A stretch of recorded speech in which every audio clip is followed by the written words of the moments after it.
यशोदा रुको। छोड़ दो मुझे, छोड़ दो मुझे। जीजी संभालो, बावली हो गई क्या? जीजी संभालो। कान्हा, कान्हा। देखो अब कैसे तुम्हारे अस्थियों को तोड़कर छोटे छोटे टुकड़ों में बदल दूंगा मैं।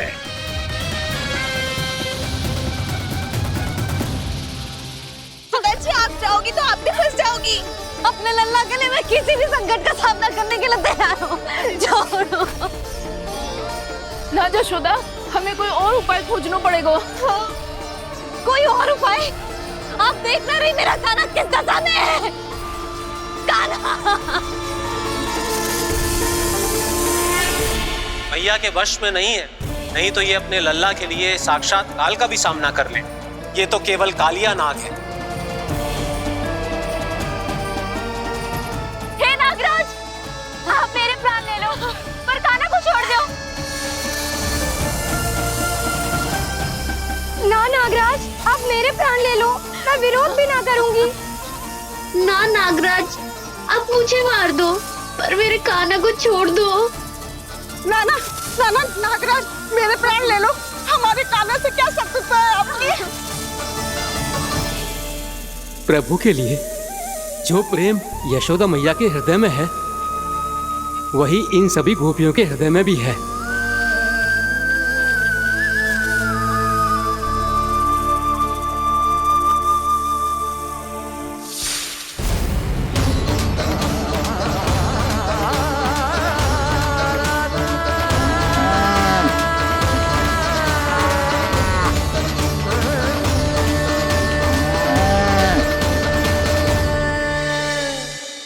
यशोदा, यशोदा,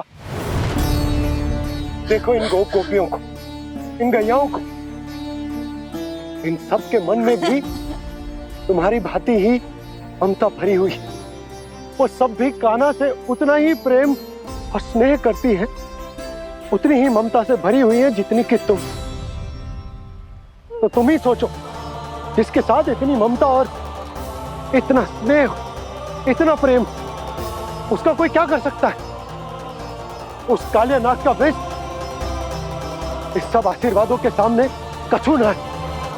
कछु करो जी। उसे बोलो वो मेरे प्राण ले ले, मेरे कान्हा को छोड़ दे। यशोदा,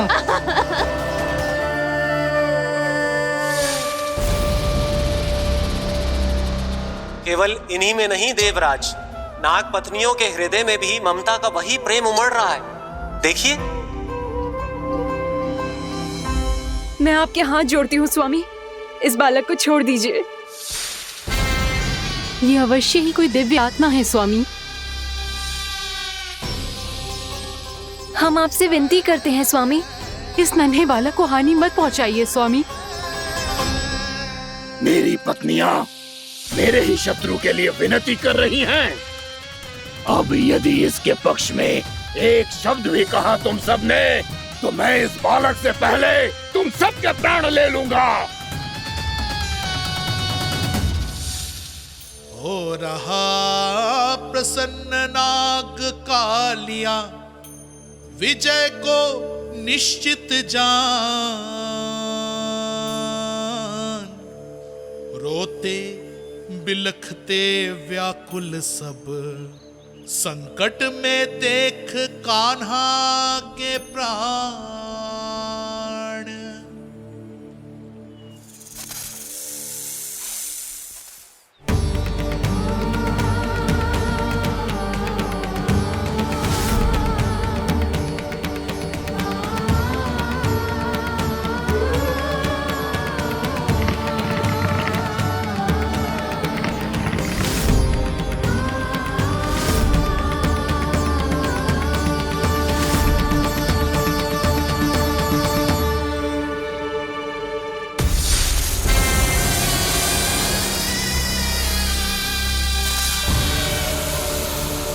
कुछ करो जी, मेरे लल्ला को बचा लो, कोई तो कुछ करो।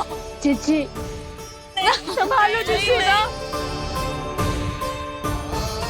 यशोदा, यशोदा तुम शांत हो जाओ, मैं कान्हा को वापस लेकर आऊंगा।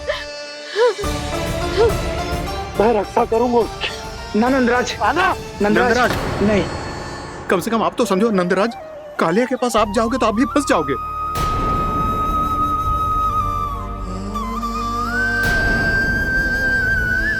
बलराम, तेरा भाई इतनी भीषण संकट में है और तुझे जरा भी दुख ना हो रहा?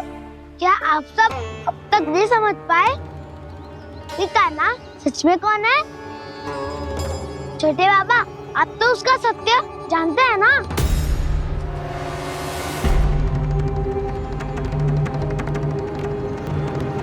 मानता हूँ कि आप सब कान्हा के रहस्य के बारे में नहीं जानते, पर क्या उसके जन्म से आज तक घटी एक से बढ़कर एक विचित्र घटनाओं को भी भूल गए हैं आप सब?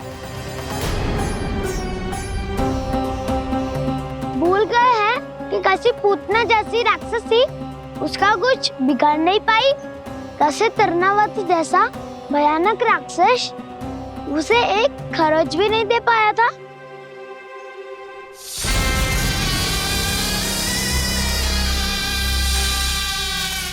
आप सबने अपनी आंखों से देखा था ना, बकासुर से कान्हा की रक्षा करने देवता स्वयं आए थे, पर सत्य तो ये है कि वो सभी देवता भी उस असुर के सामने असमर्थ हो गए थे। तब कान्हा ने बहुत ही आसानी से उस भयंकर असुर का वध किया था, एक ही बार में धराशायी कर दिया था उसे। तो आप सभी सोचिए, बार बार ऐसे असाधारण कार्य करने वाला बालक साधारण कैसे हो सकता है? अब तो आरंभ से ही सारा सत्य जानते हैं छोटे बाबा। रहस्य छुपाने में सदैव कान्हा की सहायता करते आए आप, और आज आप स्वयं ही उसके सत्य को भूल रहे हैं। और तुम सब भी तो जानते हो कान्हा की शक्तियों के बारे में, तो क्या तनिक भी विश्वास ना है अपने सखा पे? बलराम, जे तू क्या कह रहा है? मैंने जो कहा उसका एक एक शब्द सत्य है छोटी माँ। यदि प्रभु की इच्छा हुई तभी कुछ ही क्षणों में सब कुछ अपनी आंखों से स्वयं अनुभव कर लेंगे आप।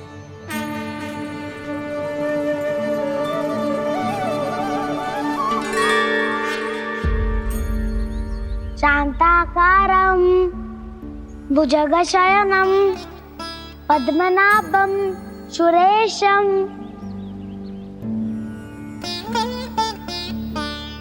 विश्वाधारं गगनसदृशं मेघवर्णं शुभांगं लक्ष्मीकान्तं कमलनयनं योगी वीरध्यानगम्यं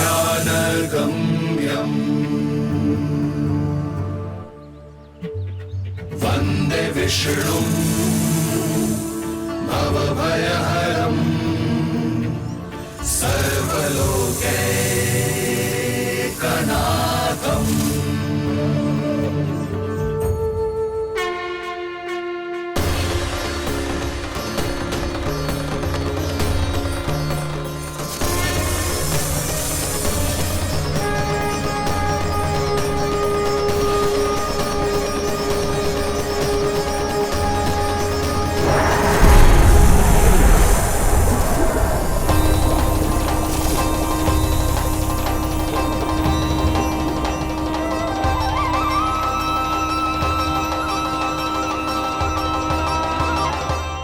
तुझे क्या लगता है बालक कि तू मेरी जकड़ से निकल गया तो अब बच जाएगा तू?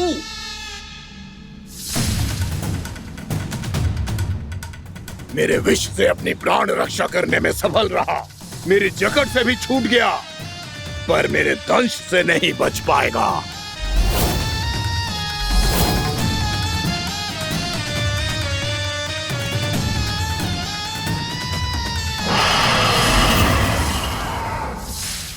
अब भय से भाग रहा है, पर मैं तुझे मृत्यु देकर रहूंगा।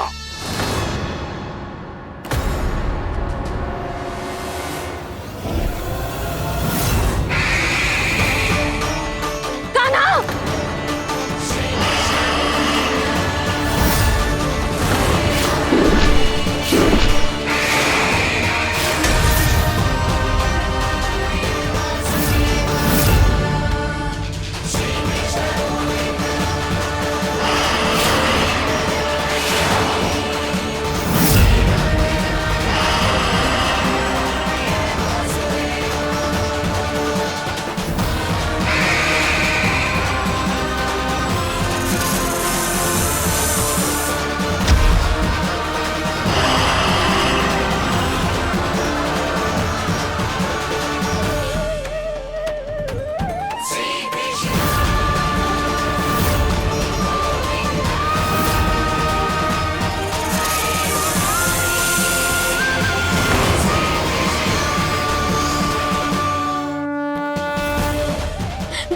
मेरा नन्हा सा कान्हा कितनी देर भाग पाएगा?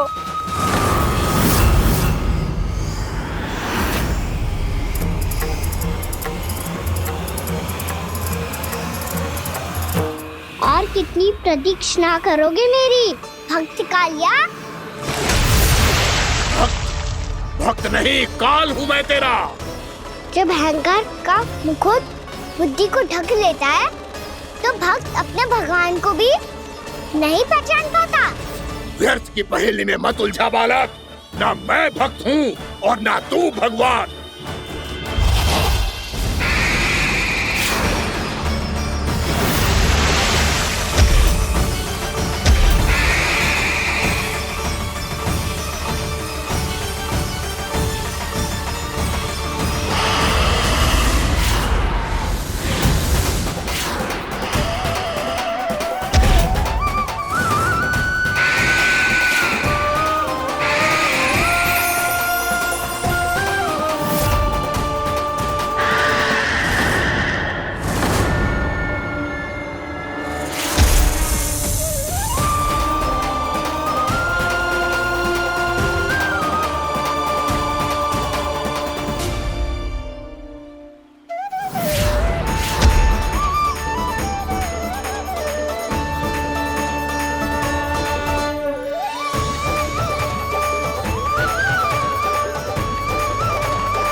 जिसके लिए इतने व्याकुल हो रहे थे उसे छूकर कालिया नाग का हलाहल जैसा विष भी चरणामृत बन गया है और यमुना जी के जल में फैल चुके विष के प्रभाव को भी नष्ट कर रहा है।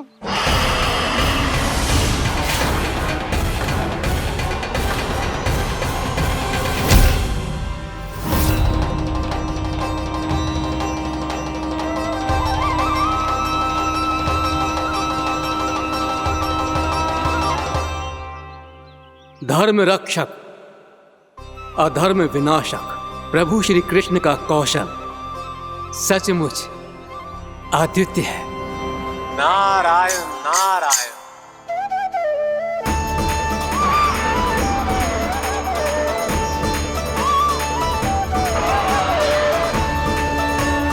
मेरा भार तुम्हारे भीतर के अहंकार का प्रतीक है कालिया। अब तुम्हारा अहंकार तुम्हारा अर्पण मेरे पाँव के नीचे है और तुम्हारी पूंछ अर्थात तुम्हारे प्राण मेरे हाथ में। अब तुम क्या करोगे भक्त?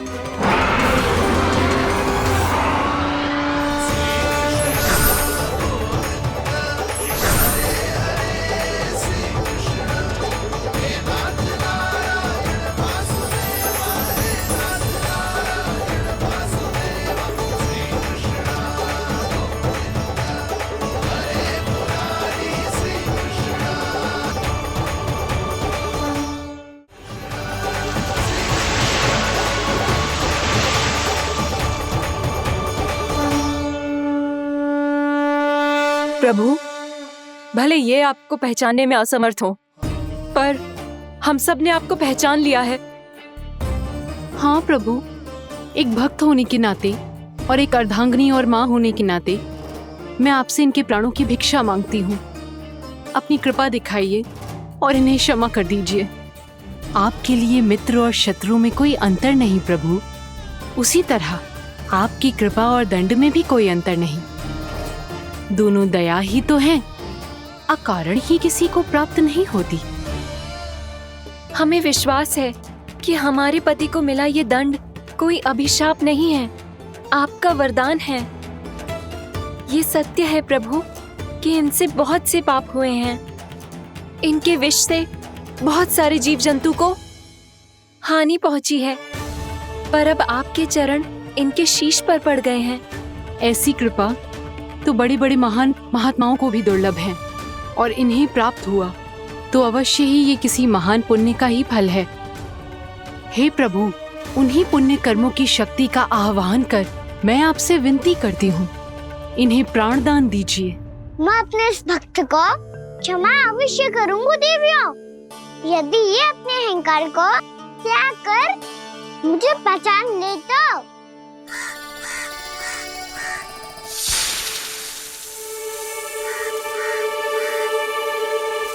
मैं तुम्हें श्राप देता हूँ, जितनी विषैली तुम्हारी जिह्वा है उतने ही विषैले सर्प बन जाओ तुम।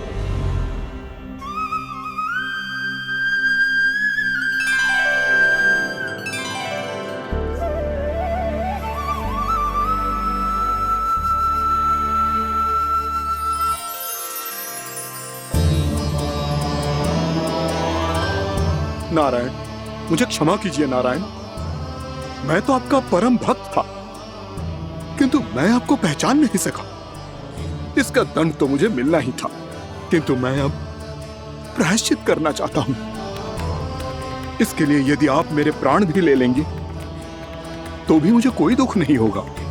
मैं अपना जीवन, मृत्यु और अपना अस्तित्व सब कुछ आपको समर्पित करता हूं।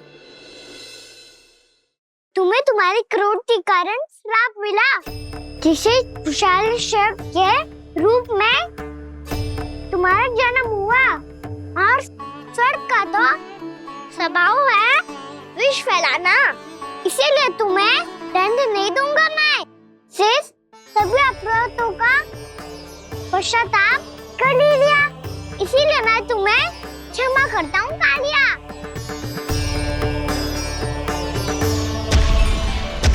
पर तुम्हें यहाँ से दूर समुद्र के बीच जाकर रहना होगा, जहाँ किसी निर्दोष का जीवन तुम्हारे विष से प्रभावित ना हो। मैं चाहकर भी आपकी इस आज्ञा का पालन नहीं कर सकता। मैं असमर्थ हूँ प्रभु, क्योंकि यदि मैं इस क्षेत्र को छोड़कर गया तो मेरी मृत्यु निश्चित है। आपसे क्या छुपा है प्रभु? आप तो जानते हैं कि सर्प जाति और आपके वाहन गरुड़ के बीच अनंत शत्रुता चल रही है, जिसका प्रारंभ नागों के द्वीप नागालय से हुआ था। उस द्वीप पर छोटे जीवों को निगल जाने के लिए सर्प थे, और गरुड़ को सर्पों का स्वाद बहुत प्रिय था, इसलिए वो बार बार नागद्वीप जाने लगा था। पर इस कारण पूरी सर्प जाति उससे आतंकित हो गई थी। इसलिए जब भी गरुड़ वहां पहुंचता तो सभी सर्प छिपने लगते। जब गरुड़ को इसका आभास हुआ तो उसे बड़ा क्रोध आया, और वो उत्तेजना में भरकर सर्पों का शिकार करने लगा। भूख ना होने पर भी उन्हें मारने लगा। अब सर्पों के प्राण हरना उसके लिए खेल बन गया था। इस भीषण समस्या का समाधान ढूंढने के लिए पूरी सर्प जाति महान सर्प वासुकी के सामने इकट्ठी हुई। हे महान वासुकी, हमारी सहायता कीजिए। नागद्वीप पर गरुड़ ने आतंक मचा दिया है। पहले तो वो हमें अपना भोजन बनाता था, लेकिन अब हम उसके खेल का साधन बन चुके हैं। भूख हो या ना हो, जब तब आकर वो हमारे प्राण हर लेता है। अनुचित हिंसा के इस प्रथा का आरंभ सर्पों ने ही किया है। पहले आप सबने पूरे द्वीप पर अधिकार कर लिया, फिर आहार के साथ साथ आनंद के लिए भी आप सभी ने निर्दोष जीवों की हत्या की। और जब सृष्टि का संतुलन बनाए रखने के लिए गरुड़ आपको अपना आहार बनाने आया, तो आप सब अपने प्राणों की रक्षा के लिए छिपने लगे। तो फिर गरुड़ का उत्तेजित होना तो स्वाभाविक ही था। नागनाथ, जो हमने अन्य जीवों के साथ किया वही अब हमारे साथ हो रहा है, परंतु ये भी तो सृष्टि के संतुलन के विरुद्ध ही है ना? अवश्य है, इसलिए मैं गरुड़ से चर्चा करूंगा। धन्यवाद प्रभु।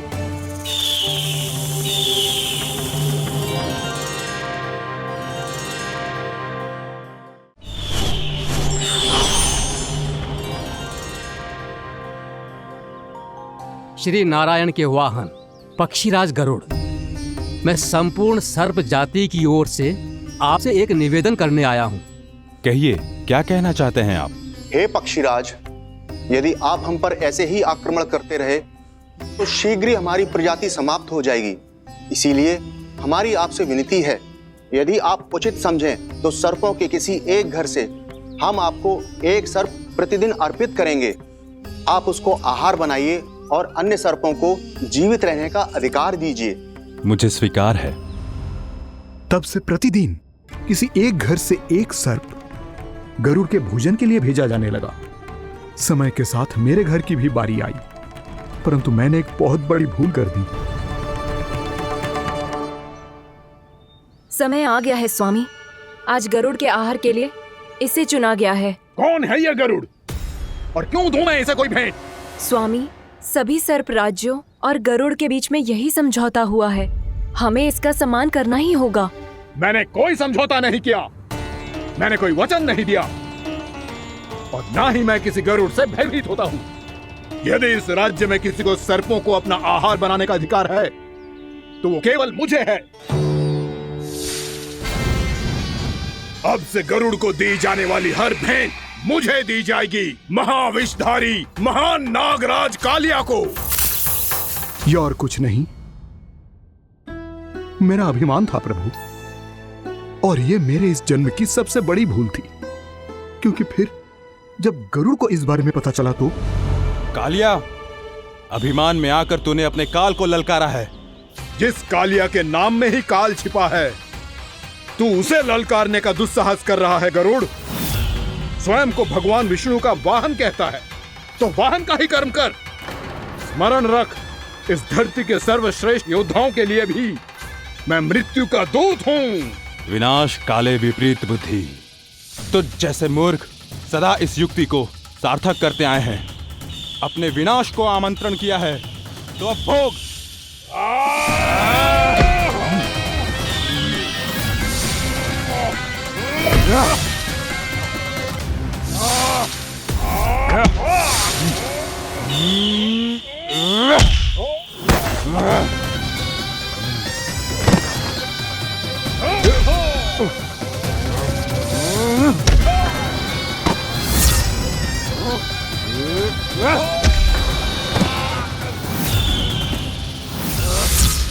जिसने मेरा भोजन चुराने की धृष्टता की है वो इसी योग्य है। तू मुझे जानता नहीं है गरुड़, मैं महाविषधारी नाग कालिया हूँ। तेरा इतना दुस्साहस कि तूने मुझ पर चरण से प्रहार किया। वाह!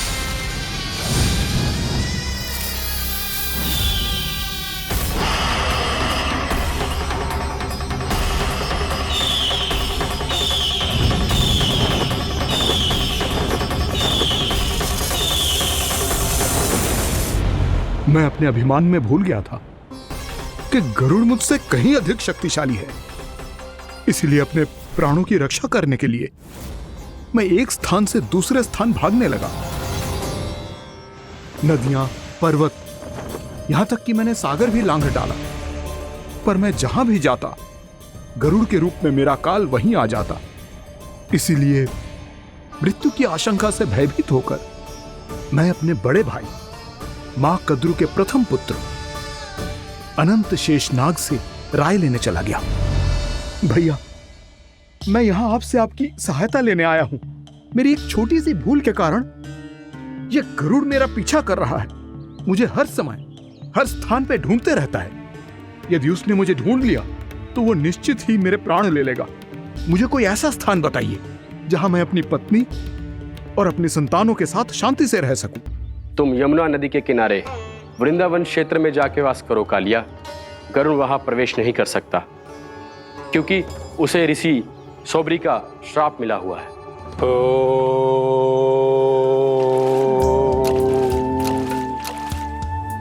ध्यान और तपस्या का नित्य कर्म करते हुए ऋषि के मन में मछलियों के प्रति प्रेम भाव इतना बढ़ गया कि वो भूल गए सभी जीव खाद्य श्रृंखला का भाग होते हैं और मछलियां भी इस नियम की अपवाद नहीं है। उन्हें मछलियों की अटखेली इतनी अच्छी लगने लगी कि वो इस क्षेत्र के मछुआरों को भी मछली पकड़ने की अनुमति नहीं देते थे।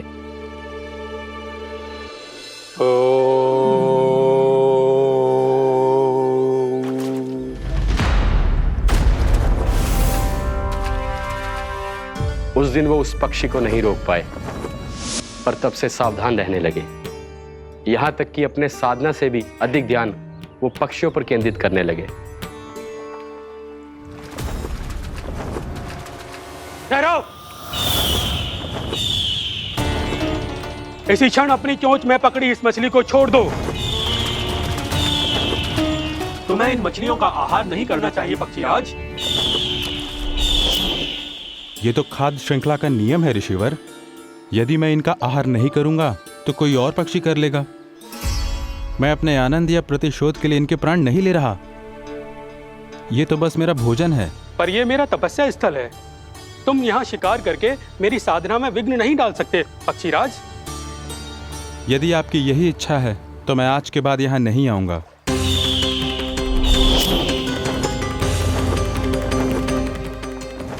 पर आज ये मछली मेरे आहार के रूप में पकड़ी जा चुकी है। मैं वचन देता हूँ ऋषिवर, इस स्थान पर ये मेरा अंतिम शिकार होगा।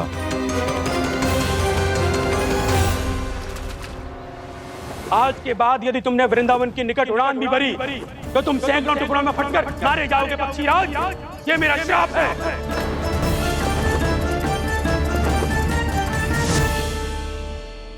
और इसीलिए भैया शेषनाग के सुझाव के अनुसार मैं यहां आ गया। पर अब यदि मैं कहीं और जाऊंगा तो मेरे प्राण नहीं बचेंगे प्रभु। डिस्टेंट रहो कालिया। अब से गरुड़ तुम्हें कोई हानि नहीं पहुंचाएगा। अब तुम्हारे फनों पर मेरी पक्षिंग बन गए कालिया, इसीलिए अब से तुम्हें गरुड़ से कोई भय नहीं होगा। निश्चिंत होकर अपने परिवार के साथ गहरे समुद्र में चले जाओ और सुख से शांति से निवास करो। पर ध्यान रहे निर्दोष जीवों को हानि ना पहुंचे। आपने मुझे जीवन दान दे दिया प्रभु। इस उपकार से मैं कृतज्ञ हूँ प्रभु। आदेश दीजिए, मैं आपकी सेवा कैसे करूं? तुम्हारे जल क्षेत्र से 1 कोटि कमल पुष्पों को लेने की अनुमति दे दो कालिया। यह मेरी सेवा होगी। प्रभु, ये तो मेरा सौभाग्य होगा।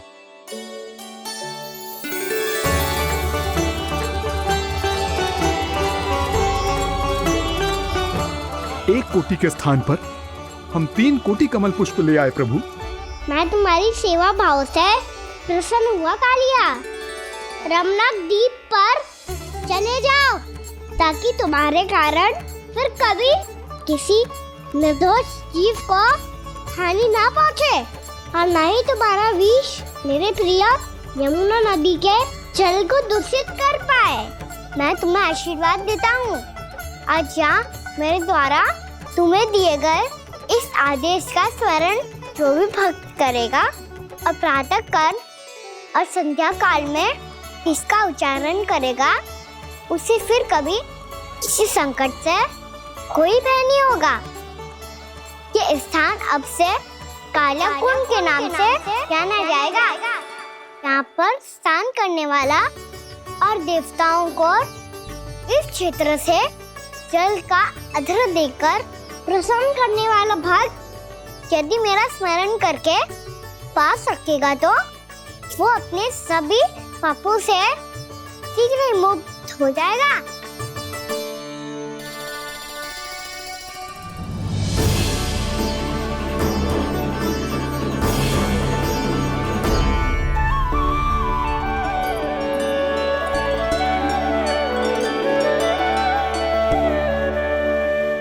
कौन है जी भगवान जिसने अभी अभी कालिया जैसे विशाल विस्तर का सामना किया?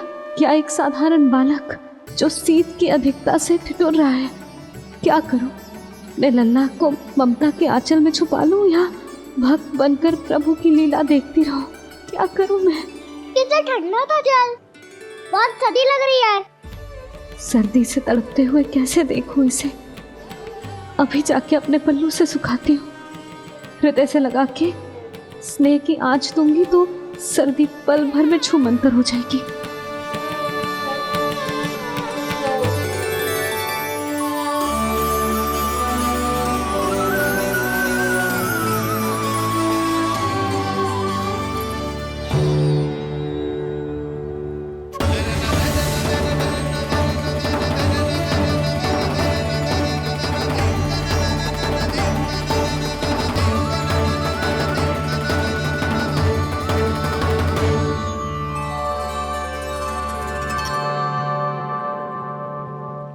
मेरी आवश्यकता ना है इसे। ये तो सच्ची में भगवान ही है, जिसकी ठंड दूर करने के लिए स्वयं द्वादश आदित्य प्रकट हो गए।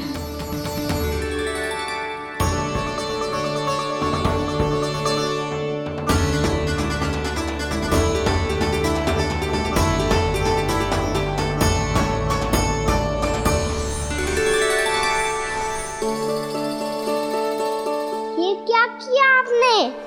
मैया मुझे अपने हृदय से लगाने वाली थी कि आप सब प्रकट हो गए। क्षमा कीजिए प्रभु, पर आपको भीगा हुआ देखकर, ठंड से ठिठुरता हुआ देखकर हमसे रहा नहीं गया। हम अपने वश में नहीं थे प्रभु। भक्ति से भावुक होकर हम प्रकट होने पर विवश हो गए थे। हमारी किरणें जैसे स्वयं ही फूट पड़ी और दौड़ पड़ी आपको सुखाने के लिए। मैं आपका प्रेम, आपकी भक्ति समझता हूं आदित्यगण, और इसीलिए इस समय मैं जहां खड़ा हूं, इस स्थान को द्वादश आदित्य टीला के नाम से जाना जाएगा। द्वादश आदित्य टीला के नाम से जाना जाएगा। हम धन्य हो गए प्रभु। अरे कहाँ जा रहा है? जो गड़बड़ किया है उसे सुधारिए तो सही। प्रभु आज्ञा दीजिए। अपना दाब इतना अधिक बढ़ा दीजिए कि मुझे स्वेद आने लगे, ताकि मैया मुझे स्वेद में लीला देख के और भूल जाए कि मैं भगवान हूँ, और मैया मुझे अपनी गोद में उठा के ले जाए।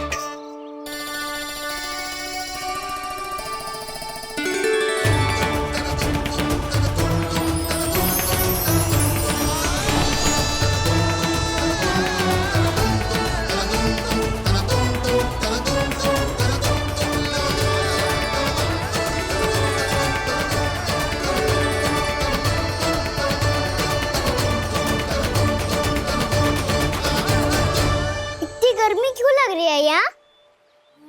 स्वेद की एक बूंद भी आती थी तो मैं अपना आंचल लेकर पहुंच जाती थी इसके पास। जानती ही नहीं थी कि ये तो स्वयं वायुदेव को आदेश दे सकते हैं कि वो बहने लगे और उसका सारा स्वेद सुखा दे। वायुदेव की आवश्यकता नहीं है मैया, मुझे आप ही चाहिए। लगता है जिस बात का भय था वही सत्य होने लगी है। भैया मेरे भगवान रूप को भूल नहीं पाएगी, और अब मेरे लिए इनका सत्य छुपा कर रख पाना कठिन हो जाएगा। कृष्णा कृष्णा हरे कृष्णा कृष्णा कृष्णा मुरली मनोहर कृष्णा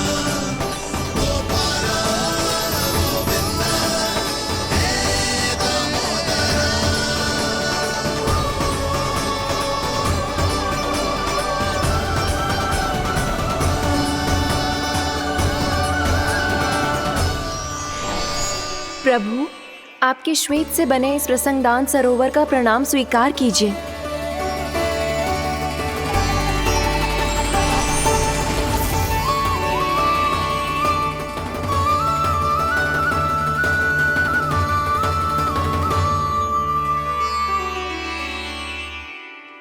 ओहो, इस चमत्कार को देखकर भैया को और भी अधिक विश्वास हो जाएगा कि मैं भगवानी हूँ। अब कैसे मनाऊं मैया को कि मैं इनका लाई हूँ?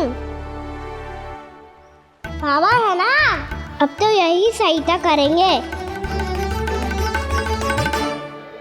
श्री कृष्णा गोविंदा हरे हरे श्री कृष्णा गोविंदा हरे हरे श्री कृष्णा हरे मुरारी श्री कृष्णा श्री कृष्णा श्री कृष्णा।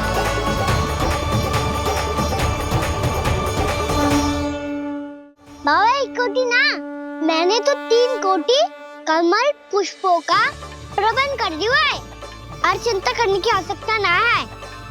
1 कोटि कमल के स्थान पर 3 कोटि कमल पुष्प मिल गए हैं। हाँ कान्हा, मैं उचित संदेश के साथ ये सारे पुष्प उस कंस के पास भिजवाता हूँ।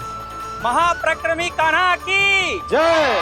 वृंदावन रक्षक कान्हा की जय। महाप्रक्रमी कान्हा की जय। भानु जी नंदराज, बाकी गांव वालों को लेकर ये सारे पुष्प इकट्ठा करो और कंस के दरबार में पहुंचाओ। जी।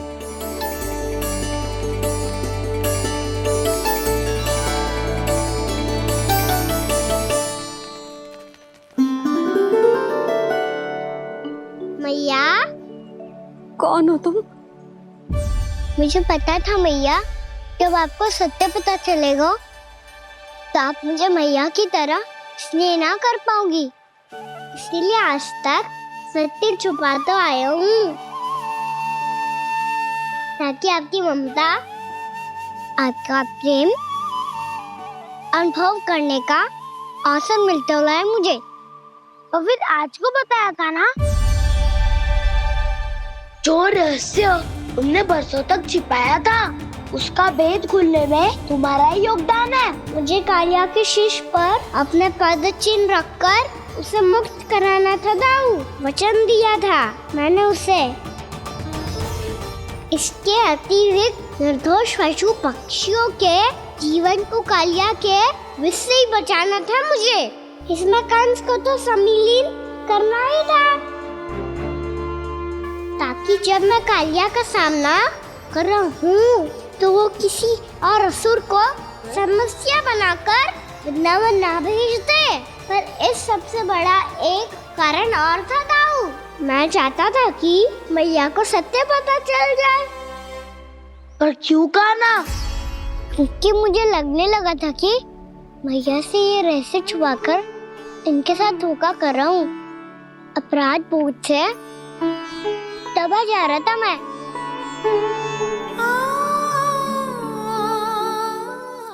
जो सत्य आपको, बाबा को, सभी को पता है, यहाँ तक कि मेरे सखा भी जानते हैं, वो सत्य मैंने मैया से छिपाया केवल इसी लोक में कि मुझे इनकी ममता प्राप्त होती रहे। पर ऐसा करके मैं अपने से निस्वार्थ प्रेम करने वाली मैया को धोखा दे रहा था। आप ही बताओ दाऊ, जो इस संसार में मुझसे सबसे अधिक भरोसा करता है, उसी के साथ छल कैसे कर सकता हूँ मैं? हाँ, मैं नारायण का अवतार हूँ, पर अपनी मैया का छोटा सा लल्ला भी तो हूँ।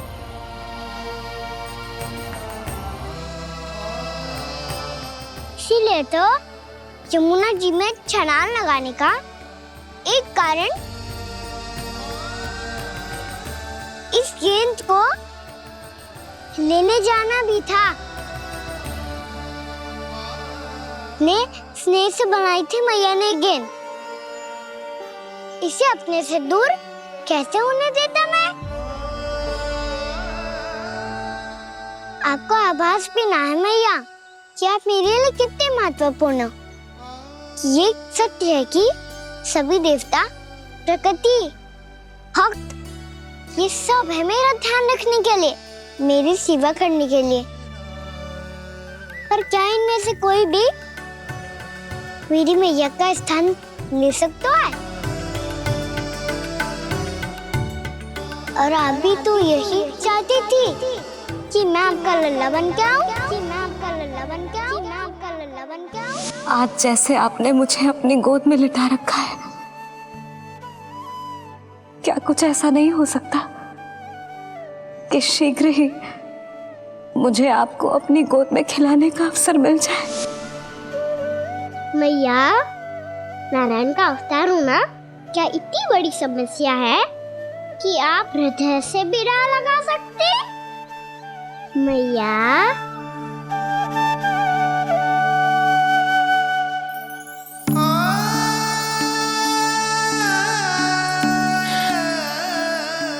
मेरा कान्हा, मेरा लल्ला।